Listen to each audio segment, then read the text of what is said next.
kita selalu mengikuti ibadah perayaan Natal.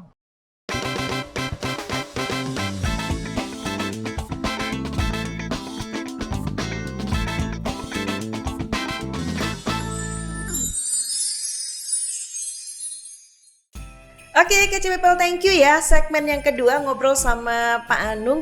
Luar biasa, saya jadi tahu banyak dan ini juga tambahan informasi buat Kece People di Indonesia dimanapun yang mengakses kanal YouTube Kece Media by UNESA, bahwa banyak sekali tradisi termasuk untuk saudara kita yang sedang merayakan Natal. Apalagi sekarang mereka merayakan Natal di tengah pandemi.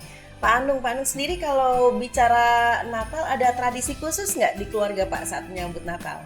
Ya, terima kasih Mbak Tia. Jadi kalau tradisi khusus di keluarga saya, yang pasti biasanya ini ya Mbak, kalau menghias pohon Natal itu sudah hampir tradisi semua ya.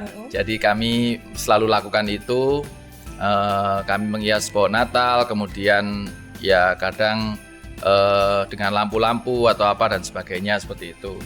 Kemudian sebenarnya tradisi yang kedua ini tidak harus sih, tapi nggak tahu itu menjadi tradisi tahunan, biasanya pengennya beli baju baru gitu. Pengennya, itu yang ada di keluarganya Pak Anung ya, pasti anak-anak nagih ya, Pak jalan-jalan gitu ya. Apalagi kadang-kadang ya namanya istri ya Mbak Anung ya. Kalau bisa itu yang warnanya sama gitu ya. Pokoknya kembaran Natal gitu. Tahun ini warna apa gitu ya, pink, kemarin hijau atau jadi dibuat tema sama ibu. Iya, jadi itu ya kadang-kadang. Lalu kalau yang ibadah, kita selalu mengikuti ibadah perayaan Natal itu, kemudian ada ibadah malam Natal itu selalu tanggal 24 malam. Dan ibadah Natal itu sendiri di 25 Desember di pagi hari biasanya itu selalu kami ikuti. Budaya yang lain yang menurut saya sangat penting adalah ya seperti saudara-saudara saya yang Muslim ketika Idul Fitri, ya akhirnya Natal itu juga menjadi momen untuk kami berkumpul dengan orang tua. Biasanya kami juga pulang, saya asli Malang, saya biasanya pulang ke Malang. Kalau dari istri itu kebetulan tinggal sama saya. Jadi ya kami ke Malang menyempatkan kumpul sama orang tua di sana. Ya biasanya orang tua juga sudah masak gitu ya, makan apa bersama, sehingga di sana kita bisa menikmati bersukacita kumpul sama saudara dan orang tua untuk makan bersama. Kemudian sebelum pandemi Mbak, saya sempat 2 tahun atau 3 tahun ya, saya mengadakan open house di kampung. Di kampung, iya. Jadi mempersilakan teman-teman untuk hadir. Iya. Jadi karena dulu saya ketua RT, dulu pernah jadi ketua RT. Jadi waktu Natal itu saya adakan open house. Jadi saya buat makanan sama istri, kemudian saya mengundang bapak-bapak sama ibu-ibu untuk hadir di rumah kami. Dan ya puji Tuhan banyak juga yang hadir. Kami senang Mbak kalau banyak yang hadir, itu kan artinya ya tetangga pun bisa guyup, bisa rukun, bisa ikut merasakan kebahagiaan, toleransi itu juga. Saya bilang begini dulu, nanti setiap 25 Desember langsung aja Pak ke sini. Oh jangan Pak, ya kalau nanti Pak Anung ada dan membuat, lebih baik dibuatkan undangan gitu. Tetap dibuatkan undangan. Tapi karena pandemi ini udah 2 tahun yang lalu kita enggak. Biasanya kalau seperti itu ya tradisi kami mungkin nganter aja. Nganter mungkin makanan kotak sama mungkin kue, kita antar aja ke tetangga-tetangga gitu. Jadi nggak tetangga yang ke rumah kami karena pandemi, ya kita antar-antar gitu. Ya. Iya. Jadi bagaimana antusiasme dari keluarga juga dari warga yang ada tradisi open house itu? Ya senang sih Mbak, keluarga itu saya tadinya awalnya tuh pertama kali saya ngadakan open house itu kira-kira orang-orang datang nggak ya? Kan mohon maaf ya, kan beda-beda ya, kadang-kadang ada yang boleh merayakan enggak gitu kan. Ya tapi ya puji Tuhan setelah saya ini kok banyak yang datang ya. Kami pun seneng gitu loh kalau banyak yang datang, apalagi bisa sambil ngobrol waktu itu makan bersama itu, kami merasa waduh seneng gitu. Tercipta yang namanya kerukunan. Betul ya, itu yang kami senang. Jadi ini juga menjadi salah satu momen yang tidak hanya menyatukan dua keluarga, keluarganya Bapak dan juga keluarganya Ibu, tapi juga dari tetangga betul Mbak, itu jadi, sukacita sendiri. Sukacitanya baik. Kemudian dan salah satu perbedaannya ketika Natal sebelum pandemi dan saat pandemi. Di pandemi yang kedua ini ada rencana Natal seperti apa Pak?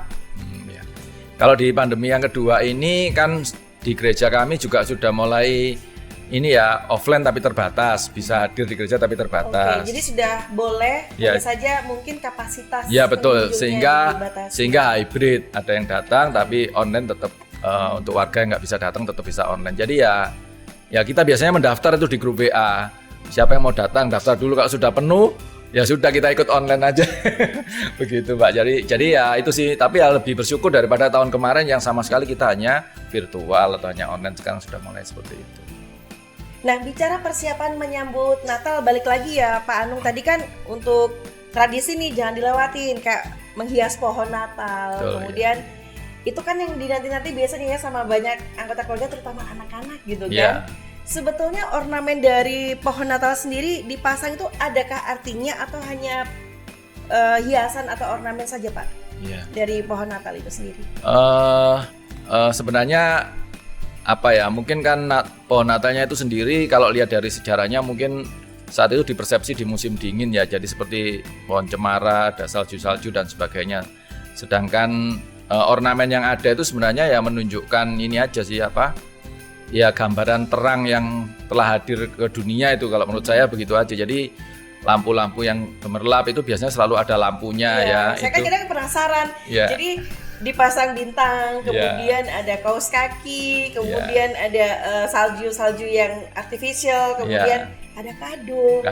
Nah, kalau kado sendiri tuh kadonya dibungkus atau sekarang by request, jadi nggak perlu ada momen buka kado atau gimana Pak? Ya, kalau di keluarga saya sendiri sih antar saudara atau keluarga sih tidak ada Mbak ya secara khusus saling bagi kado. Cuman justru kami itu menyediakan kado kecil-kecil ya waktu open house itu untuk anak-anak tetangga yang datang. Waduh. Jadi setelah makan atau apa yang kecil-kecil, ayo boleh ambil itu kadonya, milih salah satu atau silakan diambil.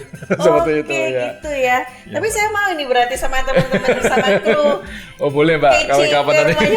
Kalau diundang kece khusus untuk bagi-bagi kado boleh Mbak. Boleh ya. Boleh. Oke. Nanti kapan-kapan saya tagih loh Pak. Oke. Ini kan artinya kebahagiaan yang dirasakan oleh keluarga Pak Anung dan juga teman-teman saudara-saudara kita juga yang merayakan Natal ini kan juga inginnya kita berbagi kebahagiaan juga untuk yang lainnya gitu ya, dan tidak menutup akses untuk kegiatan. Dan di sini letak sekali lagi bahwa Indonesia itu kan Bhinneka Tunggal Ika. Berarti ada unjung-unjung ya. Kalau di saya tuh unjung-unjung Pak. Kalau di Pak Anung selain di keluarga apakah ada unjung-unjung atau apa ya, berkunjung gitu ya? Ya biasanya sih saya mungkin kalau unjung-unjung kalau Natal ya ke dulu masih ada kakek nenek gitu ya, saya juga ke sana, terus mungkin ke rumah Pak Pendeta gitu Mbak ya. Maksudnya kalau di gereja kan formal, kalau ke Pak Pendeta kan silaturahminya atau kunjung-kunjungnya kan ke Pak Pendeta. Ya biasanya orang-orang yang tua atau apalagi kalau ada yang sakit sudah lama nggak bisa ke gereja karena stroke. Karena apa? Nah itu kesempatan momen kita untuk datang mendoakan, kita bawa sesuatu, itu ya kebahagiaan tersendiri juga. Ada istilah nggak Pak kalau di Pak Anung?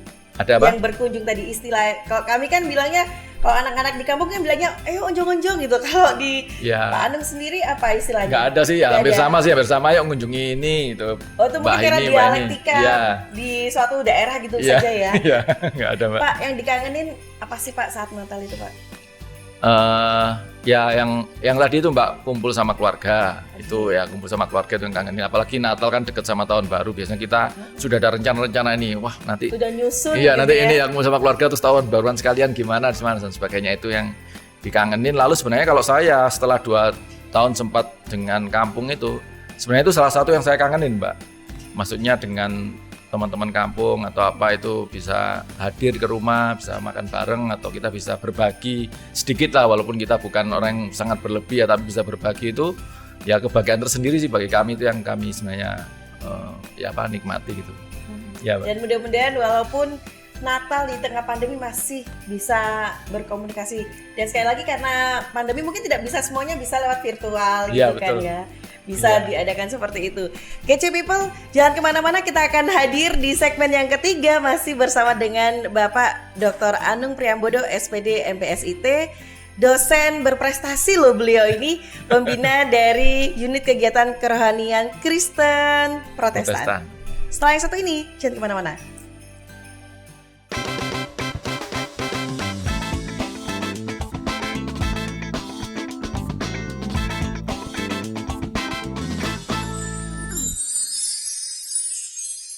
lebih sehati lagi untuk bagaimana kita itu bisa menjadi berkat bagi sesama gitu. Itu yang permintaan khusus ya. Jadi ya kita itu menyadari ternyata hidup kita itu masih belum banyak bermanfaat. Mari kita bisa sehati dengan keluarga, bagaimana bisa bermanfaat, berani berkorban, menyerahkan hidup seperti mungkin ya yang kami teladani dari Yesus Kristus.